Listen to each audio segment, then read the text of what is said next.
Are you looking to buy a budget-friendly ute that may or may not rust in the near future? Well, LDV has a new T60 variant that's just about to hit Australian showrooms. I've just obtained documents that outline the full details of this new variant called the Luxe Plus. Now this will be the new top-of-the-range model for the T60 range. It'll follow the lines of these black pack special editions that are coming out at the moment. Very fashionable. So this comes with black side door moldings, turbo badging or bi-turbo badge in black, and also a black tailgate handle at the back, and a fully integrated bumper bar with underguard and plate holder. It also comes with a gloss black front grille and side mirrors, which are also heated, exclusive for the Luxe Plus variant. It looks like the wheels are updated to 18-inch gloss black items. These are actually a bit smaller than the standard 19s on the otherwise top-of-the-range Luxe model, but they are fitted with wider tyres. So it's got 265/60 highway terrain tyres on the Luxe Plus. At the back there's a pretty big change. It says here rear multi-link suspension system, which transforms the vehicle's ride quality and handling on and off the road. It says it replaces the leaf spring layout, which means it's got coil springs, unless there's another type of spring that we don't know about. But it says, we all know reasons the 4x4 market is going gangbusters is due to the option preference as a daily driver family car. So obviously the coil springs will help with comfort and handling. There's also some upgrades to the noise and vibration and harshness levels. According to this document, the engine and road noise has been largely eradicated compared with the traditional T60 Max. That's a pretty big claim, but it also says it's a pleasure to drive, so that's questionable for pretty much any ute on the market. Also, the payload has been increased from 750 kilograms to 830 kilograms. And it also says here the increased rear axle load capacity jumps up from 1,540 kilograms to 1,675 kilograms. Other hardware changes include an electric power steering system replacing the existing hydraulic, and that says it's for value actually, so it helps to reduce costs. Perhaps the biggest changes though are what's found inside. So you'll see two massive 12.3-inch screens running across the dash, a bit like what we've seen on a lot of the new SUVs that are coming out from Hyundai and Kia, and even BMW for that matter. They've got this big seamless panel that houses two separate screens. The document says it's larger, brighter, faster, and way more intuitive and functional. It does look like there's a kind of box layout of widgets across the main touchscreen.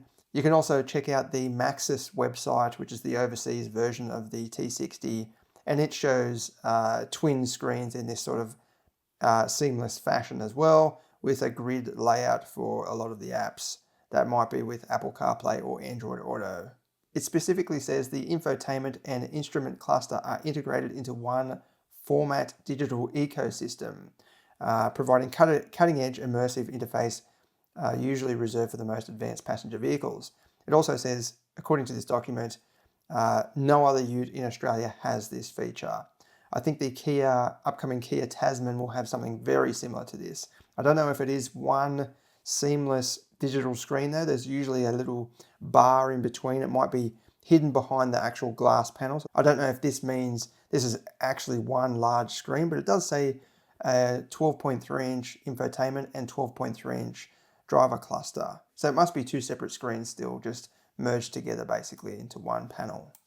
Also, we've got adaptive cruise control, autonomous emergency braking, lane keep assist, an electronic park brake, and a MIFA style steering wheel gear stalk drive function. So it's basically got a shift by wire system on the steering column, sorry. Other features, yes, it does say it has wireless Apple and Android connectivity, a wireless phone charging pad, 3 USB ports to keep the whole tribe charged and online, and a new radar package with front parking sensors. So this could be an interesting model for LDV and for the market in general. I can see here, according to March VFAX figures, LDV T60 sales have dropped by 20% so far this year. So compared with the first 3 months last year, sales are down 20.5%, or 50% compared with just March last year as well. That's for the 4x4 version. The 4x2, it says sales are down by 60%. As far as I know, 4x2 is no longer available, but it does say T60/T60 EV. So that's the T60E electronic ute or electric ute. But overall, the sales don't look very good for the T60, especially for that market segment, which is very much booming at the moment. Last year, it accounted for around 20% of overall new vehicle sales in Australia, which is a huge chunk. As far as I know, there will be a replacement for the T60 eventually called the GST. It'll be a ground-up development EV, but it will be capable of adopting ICE engines, so internal combustion engines, petrol and diesel, depending on what the market demands.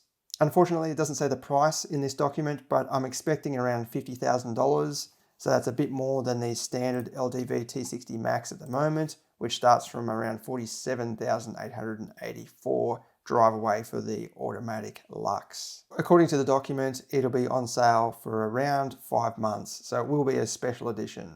Stay tuned for more news. I'm going to try to dig up more exclusive style stories like this in the future.